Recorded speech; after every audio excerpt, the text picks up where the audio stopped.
My name is Angelica Renzi, and this is my PowerPoint on chapters 11 to 20 of the first days of school, and the main topic is classroom management. Okay, chapter 11 discusses how to have a well-managed classroom. Effective teachers have classroom management skills, and they practice positive expectations as well. There is a comparison that I think is very important, and is what effective teachers do versus ineffective teachers. Effective teachers manage their classrooms. Ineffective teachers discipline their classrooms.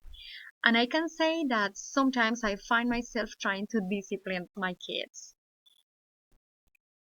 How to know if we are doing a good job? There is a list of characteristics of a well-managed classroom. Number one, there are high levels of students' involvement with work. They are engaged with the activities. Number two, there are clear students' expectations, so they know what the teacher is expecting from them.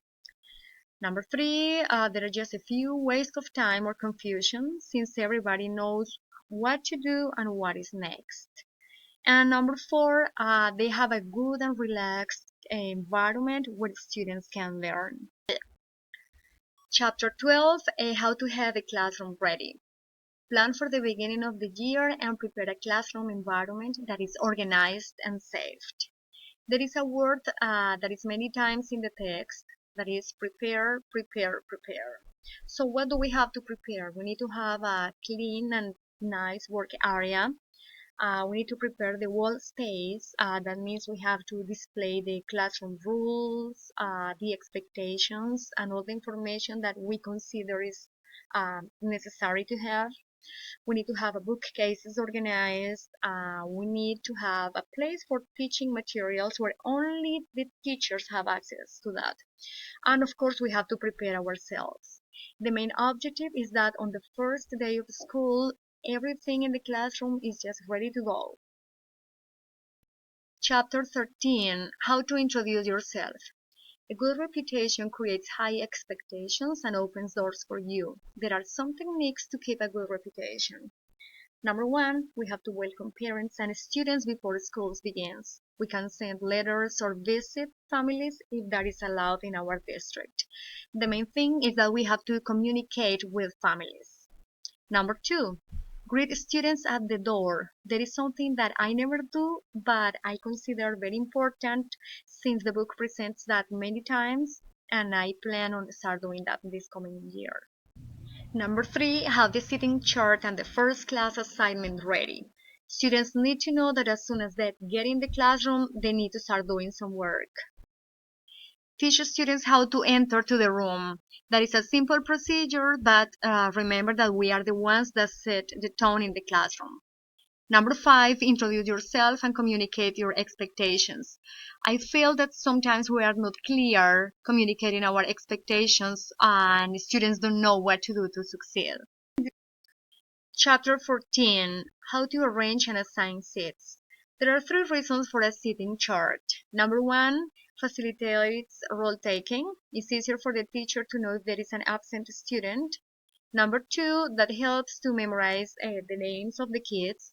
That is one of the hardest things for me. So when I have my seating chart, I have the picture of the kid and the name, and that really helps me to learn the names.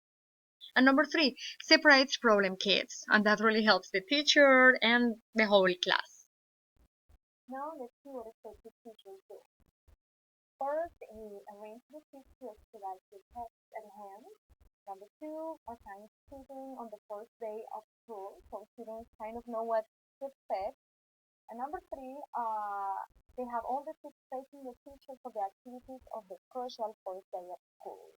So you need to monitor from the first day, and students are going to notice that. Number 15, how to start a class effectively.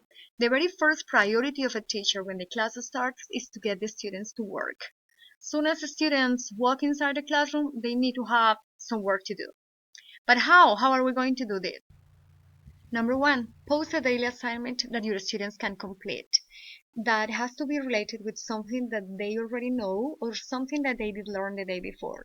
That is going to be easy for them and it's not going to take more than 5 minutes. Number two, Post the assignment in a consistent location. They need to know where to find the bell ringer or the enfoque that we call in Spanish. Number 3, inform the class where to find the assignments.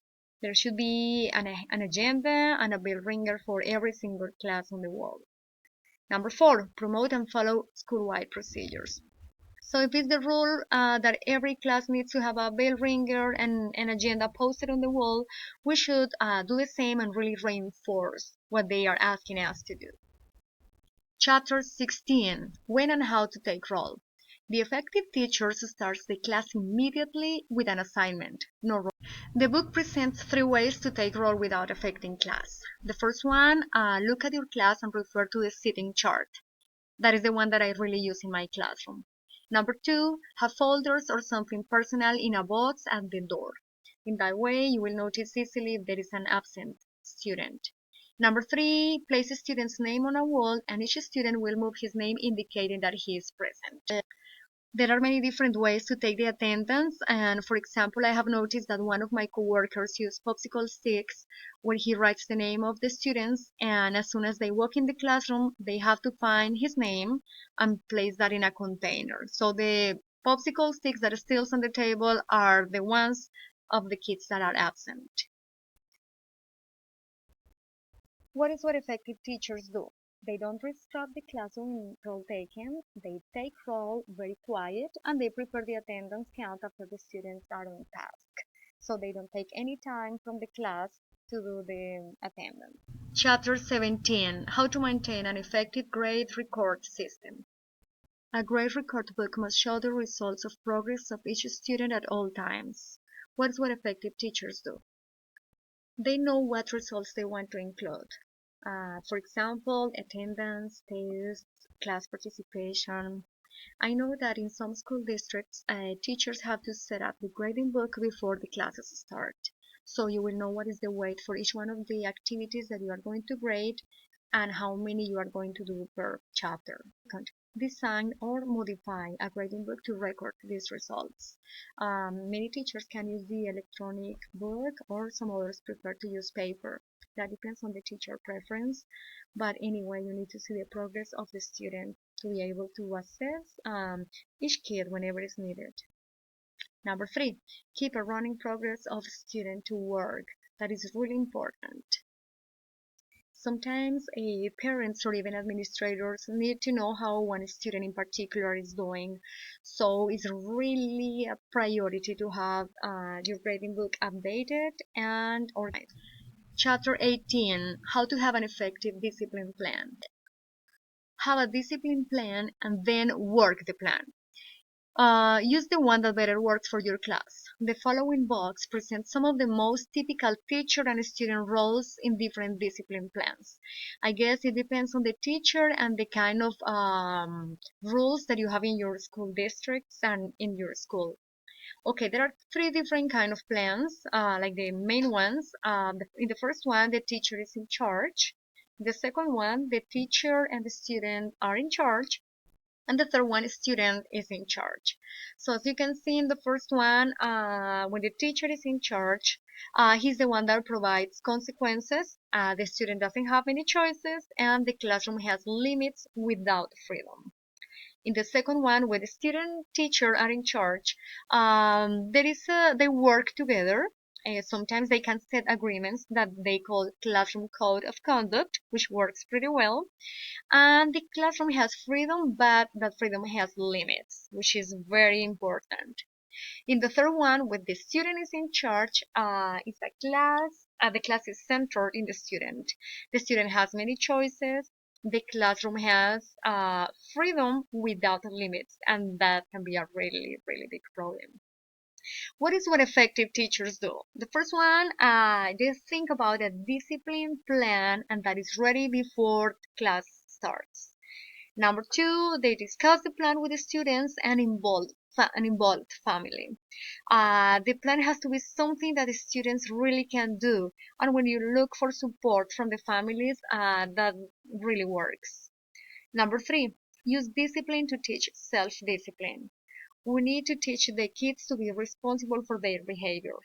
There is when we need to use the routines and the procedures and all the things that we have been learning in this class. Chapters 19 and 20, how procedures increase the opportunity to learn. Classroom management is the group of practices and procedures that a teacher uses to set up a class for success. The book presents the difference between procedures and discipline. Procedures are the way we do things. There are no penalties, no rewards. Discipline is related to students' behavior that has penalties and has rewards. Sometimes, as a teachers, we are more concentrated in discipline and we just forget about like teaching and reteaching procedures. One of my favorite parts in this chapter is how they explain the way we should teach procedures. They present 3 clear and easy steps. Number 1, explain, model the procedures. If you are going to teach your students how to enter the classroom, you have to model and do that with them. The second one is rehearse. Do it. Practice the procedure many times as you need.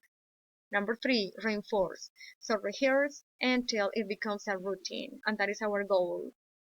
When students know what to do, they are able to learn and they are going to be able to succeed by themselves. Chapter 20 provides more details about some procedures that we should take into account. Some of them are like, for example, how to pass papers, sharpen pencils, participate in class, and how to do transitions between activities. So there is a long list of procedures that we can read and take the ones that we consider important and really teach them, practice, and reinforce them in the classroom. Personally, I really did enjoy reading this book, and there are many things that I did learn and I want to put in practice next year. Thank you so much for your time, and I hope you enjoyed the presentation. Bye.